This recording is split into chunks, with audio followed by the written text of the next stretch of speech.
नमस्कार संपूर्ण किचन को आपण मानक बहुत बहुत स्वागत।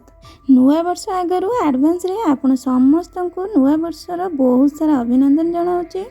आउ 2025 आपण समस्त बहुत सारा खुशी आनी दो। प्रभु जगन्नाथ पाखरे एतिकी प्रार्थना करुच्ची 2025 रे आपण मानक सुस्थ रखंतु, खुशी रे रखंतु, आपण मानकर सब आशा पूरण करंतु। चलंतु नुआ वर्ष उपलक्षे छेनार गोटे मिठा बनैबा जोटा कि कम जिनिस रे आ बहुत सहज रे बनि जिवो।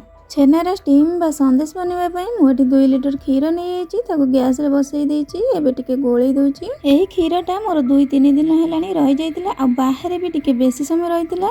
एमिति बसैबा मात्र छिंडी भी जाई पारे। तो मु एठी क्षीर को छेना छिंडवा पई विनेगर 2 चम्मच नहीं जाइछि आ पानी तार डबल नहीं जाइछि। 4 चम्मच पानी आ 2 चम्मच विनेगर। ए जगह आपण लेंबूर रस रे भी छिंडई परिबे। एटी देखंतु क्षीरटा मोर टिके टिके छिंडी आसिलानी। क्षीरटा खराब होइतिला टिके तो सेतिला टिके टिके छिंडी आसिलानी। आ पूरा तो भल से छिंडीबनी, तेणु करी आमे विनेगर पानी किंबा लेंबूर रस आमे देई परिबा। देखंतु मु विनेगर पानी को अल्प अल्प देकी पूरा छेना को छिंडी नउची।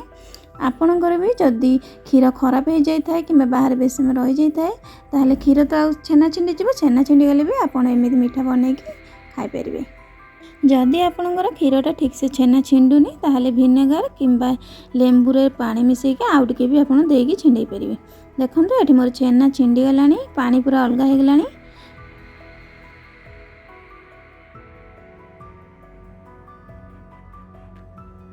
एबे हमें गैस को बंद कर देबा। आ एमती गोटे कंसा ऊपर गोटे छंका रखिकी गोटे ओदा कपड़ा को एमती रखी देबा। आ सेतिरे छेना को एमती छाणी देबा।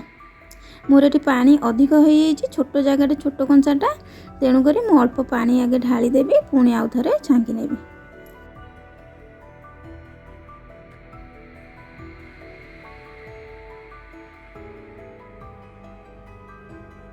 देखंतु एठी सब छेना को मु छाणी नेछि। आ तो ठंडा पानी रे भल से धोई देबी। आगे पानी किछि देई देकी पुणी आउ गोटे जगार पानी आनिकी ताको टिके एपट सेपट करी भल से धोई देबी, जहाँ द्वारा कि विनेगर रो स्मेल फेल सब पळेबो। आ तो एमिति चिपुड़ी दबा।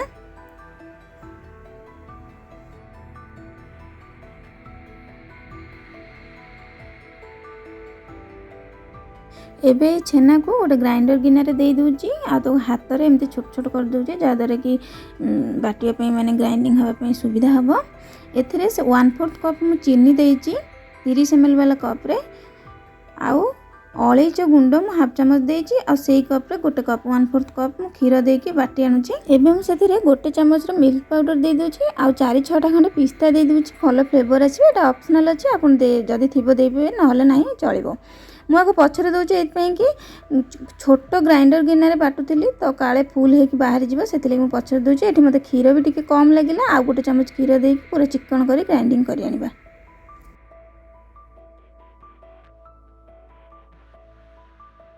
देखंतु छेना एठी हमर पूरा चिकन हे जाइछि। आको एबे गोटे साइड रे रखिबा। एबे मु गैस रे गोटे कढ़ाई बसई कि 2 कप पानी दे दोची। आमे स्टीम करबा छेना को घोड़े दोची। टिके फुटी आसले आमे ए बैटर को बसेबे। एबे मु गोटे केक टिन रे अल्प टिके तेल देकी चारि कर तेल को ग्रीस करि नेउची।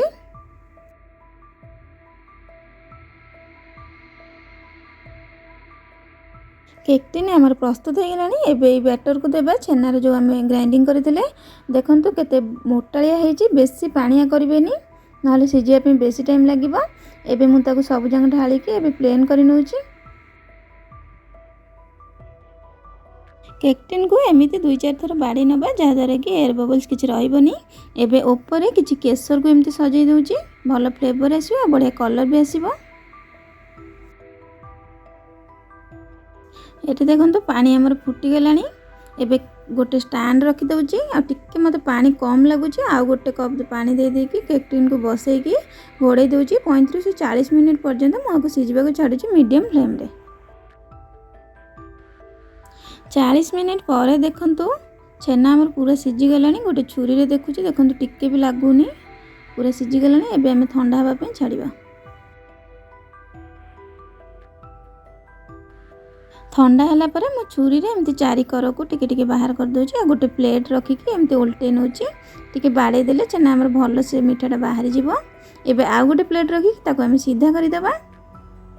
देखंतु सीधा हो गला। केते नरम होईची मु ताकू स्क्वायर साइज रे काटी दउची।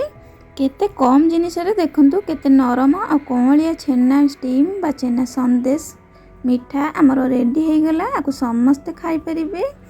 वयस्क लोक माने भी दांत भी नथिले आपण खाई परिबे, किछि असुविधा नाही। हे ऊपर देखंतु मु पिस्ता को छोट छोट करी काटी के देई देछि। एही मिठा को आपण कोनोसी भी फेस्टिवल रे बनेकी खाई परिबे। आ आगो को तो नुआ वर्ष अछि। एही नुआ वर्ष रे एही सरल आ सहज अति कम जिनिस रे बनुथबा छेना स्टीम को निश्चय थरे बनांतु आ निज लोक मानकर मुह मीठा करंतु। जदि रेसिपीटी आपण मानको भलो लागुची ताहेले लाइक शेयर और कमेंट करंतु। रहिली नमस्कार, जय जगन्नाथ।